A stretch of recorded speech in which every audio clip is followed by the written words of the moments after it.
이 주일 예배를 통해 우리에게 주신 하나님의 말씀은 우리 갈라디아서 5장 16절에서 26절까지의 말씀입니다. 신약 성경 307면에 있습니다. 갈라디아서 5장 우리 16절에서 26절까지의 말씀 신약 성경 307면에 있습니다. 우리 한 절씩 교독하겠습니다. 내가 이르노니 너희는 성령을 따라 행하라. 그리하면 육체의 욕심을 이루지 아니하리라.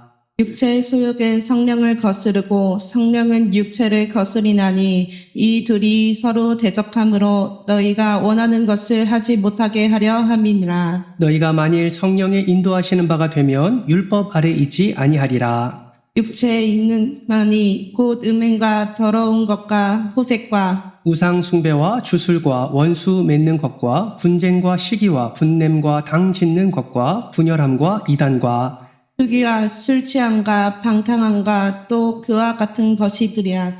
너희에게 경계한 것 같이 경계하노니 이런 일을 하는 자들은 하나님의 나라를 유업으로 받지 못할 것이요. 오직 성령의 열매는 사랑과 희락과 화평과 오래 참음과 자비와 양성과 충성과 온유와 절제니 이 같은 것을 금지할 법이 없느니라. 그리스도 예수의 사람들은 육체와 함께 그 정욕과 탐심을 십자가에 못 박았느니라. 만일 우리가 성령으로 살면 또한 성령으로 행을지니. 같이 읽습니다.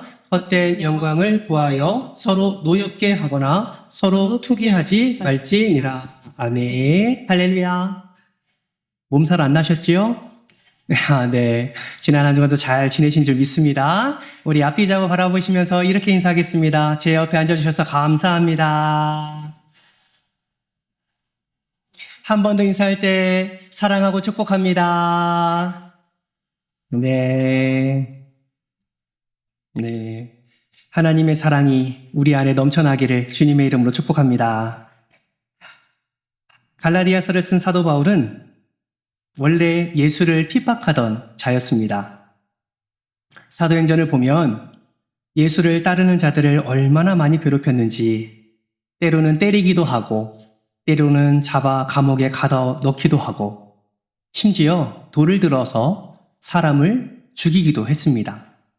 그렇게 희생당한 자가 누구인지 기억하시죠? 바로 스데반입니다.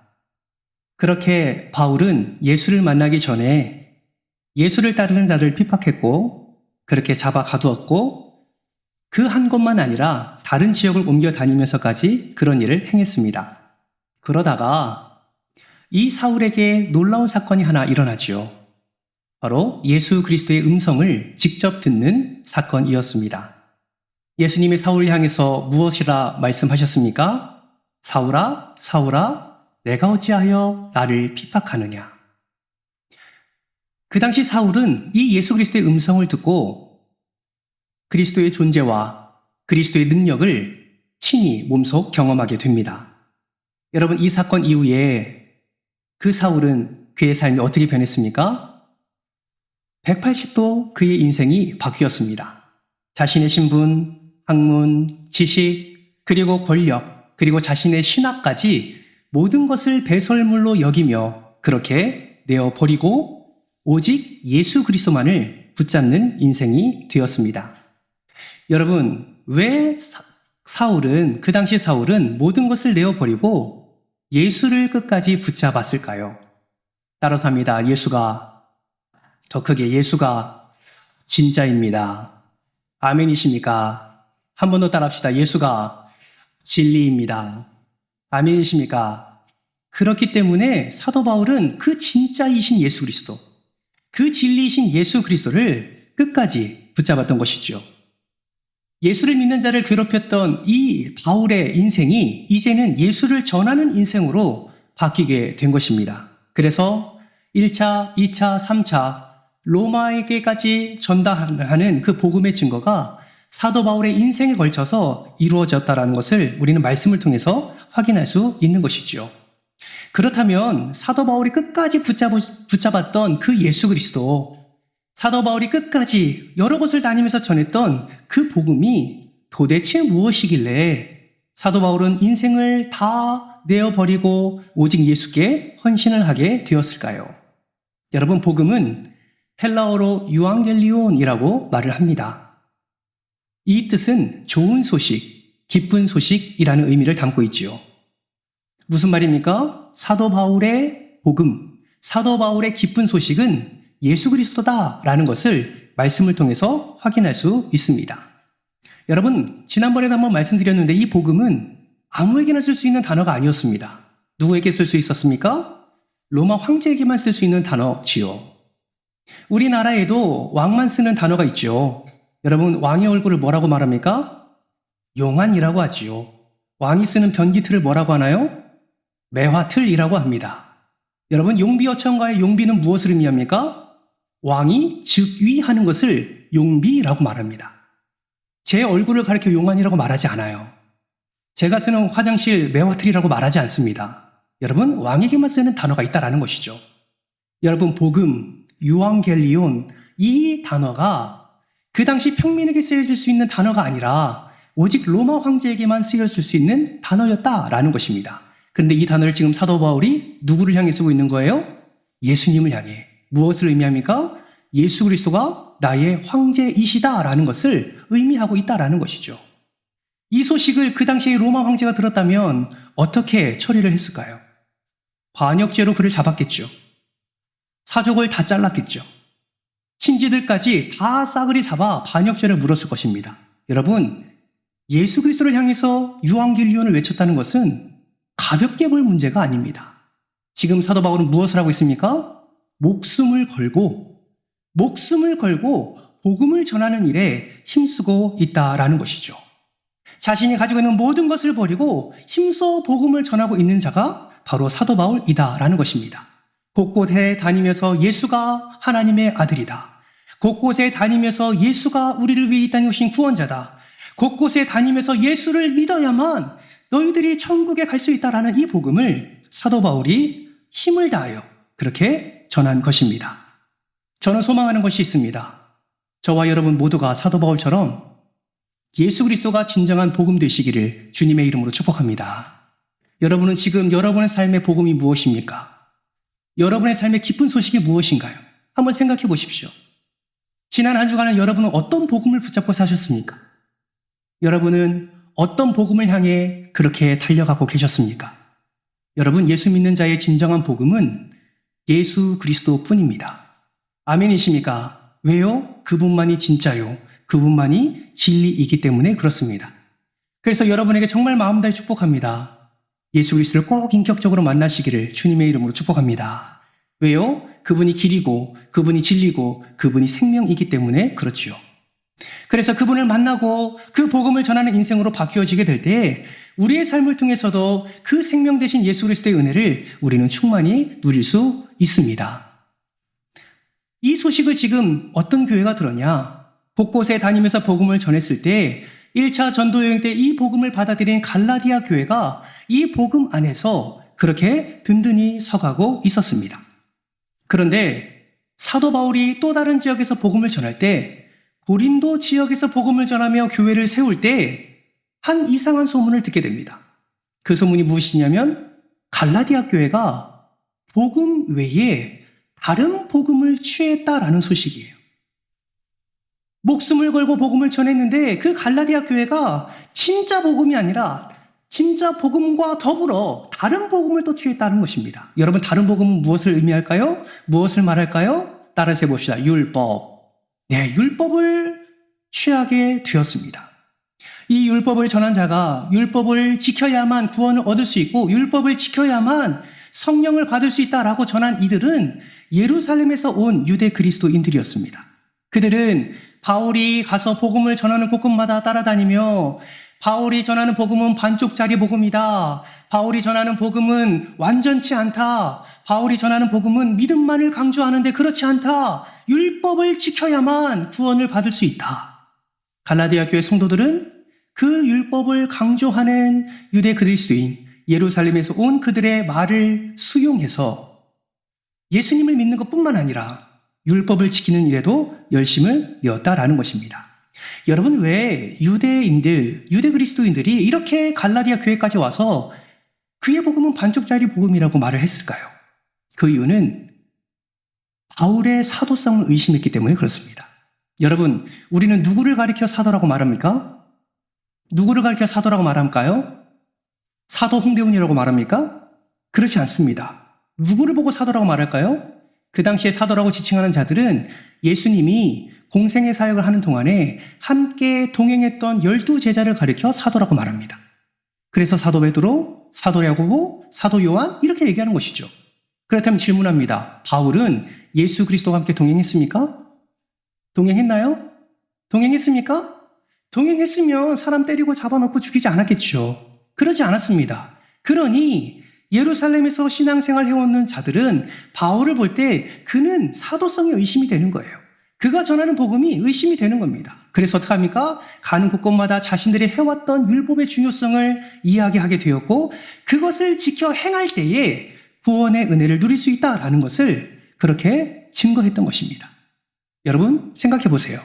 지금 고린도 교회에서 복음을 열심히 전하고 있는데 그렇게 복음을 열심히 전했던 갈라디아 교회에서 이상한 소문이 들릴 때 사도 바울의 마음이 어땠을까요? 목숨을 전한 복음이었는데 그 복음 외에 다른 복음을 붙잡고 있으니 사도 바울의 마음이 어떻겠습니까? 아마 무너지지 않았을까라는 생각을 해보게 됩니다. 왜 그렇습니까? 바울이 전한 십자가는 율법의 완성이기 때문에 그렇습니다. 바울이 전한 십자가는 완전치 않은 것이 아니라 바울이 전한 예수 그리스도는 완전하지 않은 것이 아니라 바울이 전한 복음은 완전한 율법의 완성이었기 때문에 그렇습니다. 이미 십자가로 율법이 완성되었는데 그 완성된 그 율법을 완전히 지키겠다고 노력하는 그들의 어리석음을 바라볼 때 사도 바울의 마음이 무너질 수밖에 없었던 것이죠. 그래서 무엇을 씁니까? 편지 쓰는 거예요. 왜요? 진짜 복음, 예수 그리스도를 믿음으로 말미암아 구원 얻는다는 진짜 복음을 그들에게 알려주기 위해서 편지를 쓴 겁니다. 그 편지가 바로 무엇입니까? 갈라디아서예요. 그 갈라디아서를 지금 보내서 그들로 하여금 진짜를 붙잡게 하려고 사도 바울이 그렇게 복음을 전한 것입니다.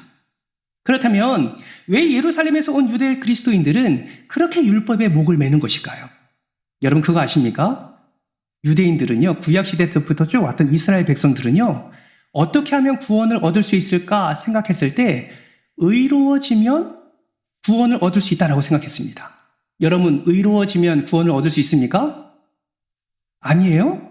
우리가 믿는 이유가 뭐예요? 예수 그리스도의 의를 덧입었기 때문에 우리가 구원 받을 수 있는 거잖아요. 그렇죠? 그럼 다시 질문합니다. 의로워질 수 있으면 구원을 얻을 수 있어요, 없어요? 한 번 더 질문하니까 헷갈리신가요? 의로워지면 구원을 얻을 수 있어요, 없어요? 있죠. 우리가 죄를 지으면 의롭지가 않잖아요. 그걸 불의라고 말합니다. 불의된 자는 구원을 받을 수가 없어요. 불의가 되지 않기 위해서 예수님이 은혜를 주신 거 아닙니까? 다시 질문합니다. 의로워지면 구원 받을 수 있어요, 없어요? 있어요. 그러면 그때 당시에 이스라엘 백성들이 어떻게 의로워질 수 있을까라고 생각했을 때 하나님의 명령을 다 지키면 의로워질 수 있다라고 생각했습니다. 여러분 맞습니까? 하나님의 명령을 다 지키면, 하나님의 법을 다 지키면 의로워질 수 있어요, 없어요? 있죠. 그래서 그때부터 율법을 강조하는 겁니다. 그래서 율법을 지키기를 힘쓴 거예요.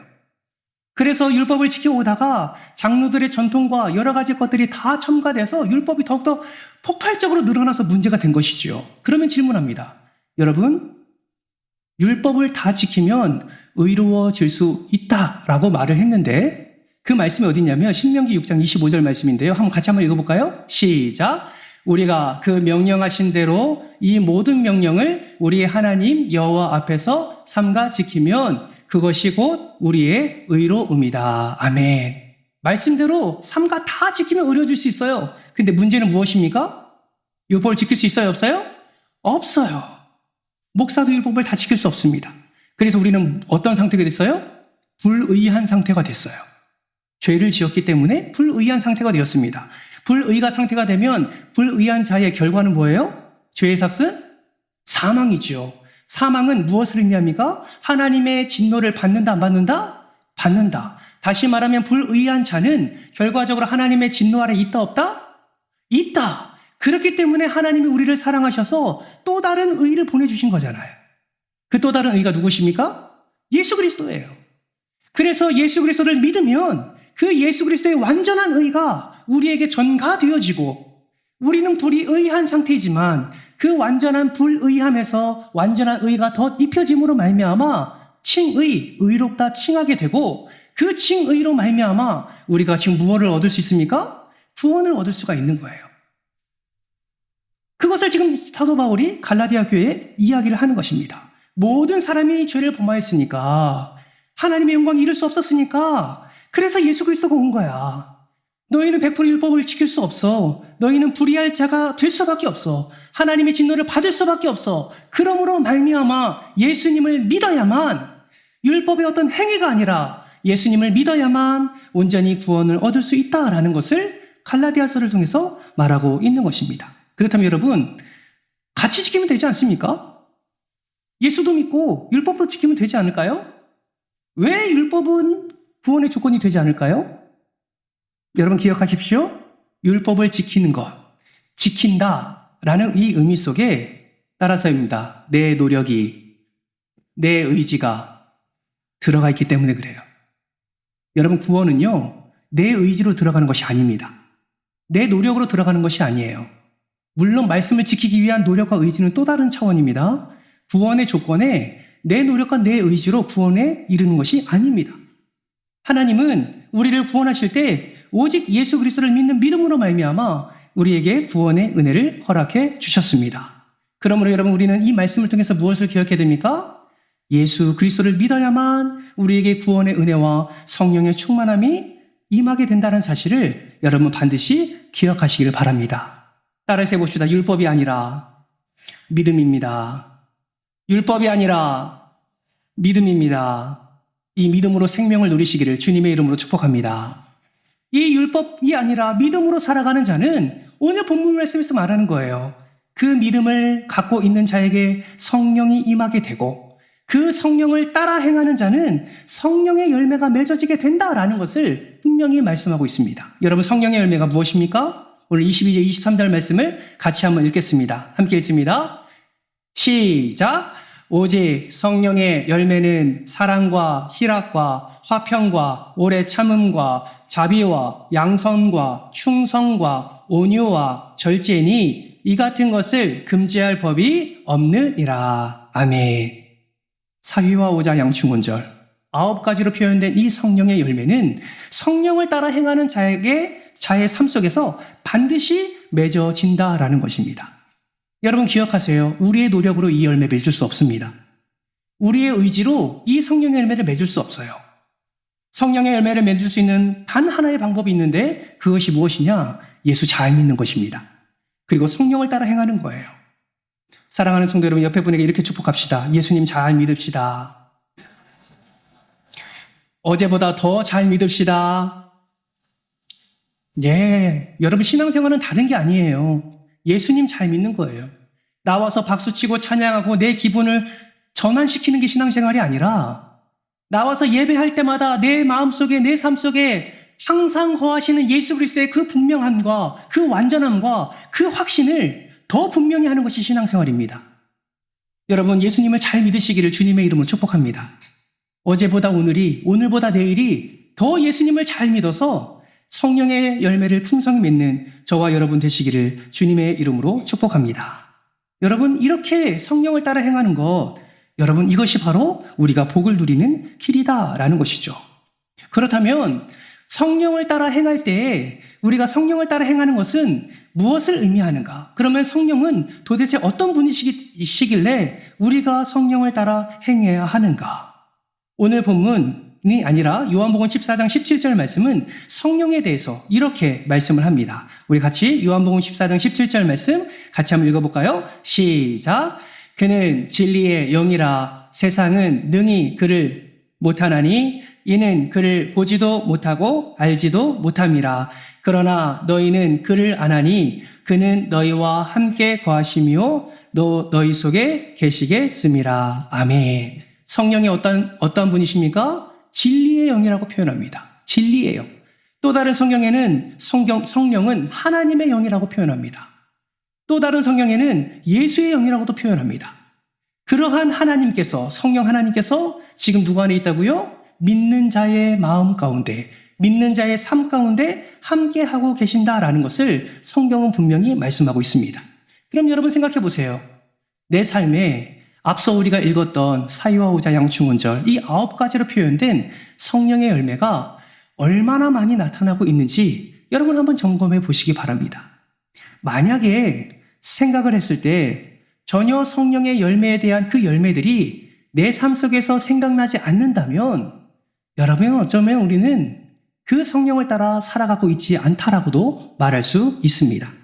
사랑하는 성도 여러분, 성령의 열매를 맺지 않는 것은 성령 안에 거하지 않기 때문에 그런 것이고 성령을 따라 행하지 않기 때문에 그렇다는 것을 반드시 기억하시기를 주님의 이름으로 축복합니다. 그러므로 예수님을 잘 믿고 내 안에 살아계신 성령 하나님을 의지하며 그 성령 하나님께서 깨닫게 하시고 또 인도하시는 그 인도하심에 따라 순종하며 나아가게 될 때에 내 안에 거하시는 성령 하나님, 나의 삶 속에 거하시는 성령 하나님의 은혜를 우리가 충만히 누리게 됨을 믿으시길 바랍니다. 여러분 의심하지 마세요. 여러분 안에 성령 하나님이 계십니다. 예수를 진짜 믿는다면, 믿음으로 고백한다면 이미 여러분에게 성령 하나님의 은혜를 허락해 주셨다라는 사실을 반드시 기억하시기를 주님의 이름으로 축복합니다. 사도행전 10장의 말씀에 보면 이방인에게도 성령이 임하는 사건을 우리에게 보여줍니다. 사도행전 10장의 백부장 고넬료, 여러분 잘 알고 계시죠? 그가 하나님을 경외하는 자로서 누구를 초대합니까? 베드로를 초대합니다. 그리고 베드로를 통해서 말씀을 듣게 됩니다. 그 말씀을 듣고 그들의 입술로 믿음을 고백하고 그 자리에서 세례를 받게 되지요. 고넬료가 얼마나 믿음이 좋았던지 수많은 지인들을 다 불러다가 그 말씀을 듣게 하고 함께 세례를 받습니다. 여러분 그때 어떤 일이 일어나는 줄 아십니까? 백부장 고넬료가 이방인임에도 불구하고 그 가족 모두에게 성령이 임하게 됨을 우리로 하여금 말씀하고 있습니다. 사랑하는 성도 여러분, 이방인에게도 허락해 주신 귀한 선물, 이 성령 하나님, 이 성령 하나님을 간절히 찾고 바랄 때 우리에게도 더 충만한 성령의 역사를 하나님께서 허락해 주신다는 사실을 반드시 기억하시기를 주님의 이름으로 축복합니다. 여러분, 이러한 삶을 살아갈 때에 우리는 열매를 많이 맺을 수 있는 거예요. 그러나 우리의 삶 가운데 이러한 성령의 열매가 아니라 육체의 일이 더 많이 있다면 우리는 성령을 따라 행하지 않는 것을 우리는 확인할 수가 있습니다. 여러분 육체의 일은 어떤 일일까요? 오늘 본문 19절 말씀을 보실까요? 19절에서 21절 말씀에 육체의 일이 나오는데 여러분의 성경을 보면서 같이 한번 읽어보려고 합니다. 이것을 읽을 때 내 안에 육체의 일이 얼마나 많은지 한번 점검하면서 한번 읽어보시기 바랍니다. 우리 19절에서 21절 같이 한번 읽겠습니다. 시작. 육체의 일은 분명하니 더러운 것과 호색과 우상 숭배와 주술과 원수 맺는 것과 분쟁과 시기와 분냄과 당 짓는 것과 분열함과 이단함과 술 취함과 방탕함과 또 그와 같은 것들이라 전에 너희에게 경계한 것 같이 경계하노니 이런 일을 하는 자들은 하나님 나라의 유업으로 받지 못할 것이요. 아멘. 여러분 한번 체크해 보셨습니까? 지난 한 주간에 몇 가지나 내 삶에 육체의 일이 가득했는지. 여러분 분명한 것은요, 저를 비롯해서 함께 예배드리는 모든 이들이 하나도 빠짐없이 이 안에 속해 있음을 우리는 고백하지 않을 수가 없습니다. 여러분 육체의 일이 우리의 삶을 가득 채우고 이 육체의 일이 우리의 삶을 이끌어가고 있다는 사실도 우리는 부인할 수가 없는 것입니다. 사랑하는 성도 여러분, 육체의 일을 내어버리시기를 주님의 이름으로 축복합니다. 어떻게 내어버립니까? 우리의 힘으로 안 돼요. 그래서 우리는 성령 하나님을 의지하고 성령 하나님과 함께 날마다 동행하는 삶을 살아야 할 줄 믿습니다. 성령 하나님의 인도하심에 따라 살아가게 될 때에 성령의 열매는 육체의 소욕을 밀어내기 때문에 날마다 그 안에서 풍성한 열매를 맺을 수 있다라는 것입니다. 여러분 기억하십시오. 육체의 소욕을 따라 사는 자, 육체의 일을 행하는 자는 하나님의 나라를 유업으로 받을 수가 없습니다. 여러분 이 말은 무엇을 의미하냐면 하나님의 자녀로 인정받지 못한다는 거예요. 하나님의 자녀로 인정받지 못하면 하나님께서 우리에게 허락해 주실 그 하나님의 상소, 그 유업을 받지 못한다라는 것입니다. 사랑하는 성도 여러분, 하나님은 우리가 육체의 일로 말미암아 심판받기를 원치 않으십니다. 성령을 따라 행함으로 말미암아 풍성한 성령의 열매를 맺기를 하나님이 원하고 계십니다. 그렇다면 어떻게 하면 육체의 일을 멀리 떠나버릴 수 있을까? 여러분, 죄 가운데 거할 때 꼭 기억하십시오. 죄를 범하기 전에 꼭 기억하십시오. 죄를 범하기 전에 그 자리에 서서 무엇을 기억해야 되냐? 내 안에 성령 하나님이 계신다는 사실을 꼭 기억하십시오. 부지 중에 죄를 범했습니까? 꼭 그 자리에서 기억하십시오. 내 안에 성령 하나님이 계심을 여러분 기억하십시오. 그래서 혹여나 죄를 짓고 난 다음에 그것이 생각나거든 다른 것 하지 마시고 그 자리에서 하나님께 회개하시기를 주님의 이름으로 축복합니다.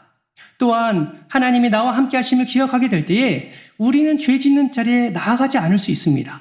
왜요? 하나님이 죄를 싫어한다는 사실을 성령 하나님을 통해서 우리에게 깨닫게 하시기 때문에 그렇습니다. 그러므로 여러분, 죄의 자리에 머물지 마시고 은혜의 자리에 머무시기를 주님의 이름으로 축복합니다. 여러분, 말할 수 없는 반복된 죄들이 있지 않습니까? 우리 안에 그 누구에게도 말하기에 부끄러운 죄들이 우리 안에 있습니다. 여러분, 그런 죄들을 오늘 이 시간 말씀 후에 기도할 때에 하나하나 꺼내서 하나님께 내어놓으시기를 바랍니다. 그리고 성령을 더 붙잡을 수 있는 믿음을 달라고 기도하시기를 주님의 이름으로 축복합니다. 그렇게 될 때에 우리의 삶에 성령의 열매가 맺게 되는 것입니다. 여러분, 다시 한번 기억해 볼까요? 성령의 열매 9가지 무엇이었습니까? 첫 번째가 무엇이었죠? 사랑. 두 번째는요? 희락. 세 번째는 뭐였죠? 화평. 네 번째는 오래 참음. 다섯 번째는? 여섯 번째는? 일곱 번째는? 여덟 번째는? 아홉 번째는? 지금 외우신 거 맞죠? 보고 읽으셨나요?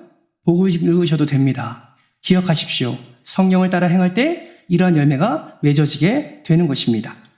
그러면 이러한 열매가 풍성히 맺어지려면 어떻게 회개하며 나아갈까? 오늘 본문 24절 말씀은 이렇게 말씀합니다. 24절 말씀 같이 한번 읽겠습니다. 24절입니다. 시작! 그리스도 예수의 사람들은 육체와 함께 그 정욕과 탐심을 십자가에 못 박았느니라. 아멘. 어디에 못 박았다고요? 무엇을요? 탐심과 정욕을 십자가에 못 박았다라고 말씀하고 있습니다. 사랑하는 성도 여러분, 매일의 삶 속에서 십자가에 못 박는 이러한 놀라운 은혜가 임하기를 주님의 이름으로 축복합니다. 십자가를 못 박는다는 것은 성령 하나님을 의지한다는 것이고, 십자가에 못 박는다는 것은 나를 내려놓고 예수 그리스도를 더 높이는 자리임을 우리는 기억하고 날마다 이 은혜의 자리로 나아가는 저와 여러분 되시기를 주님의 이름으로 축원합니다.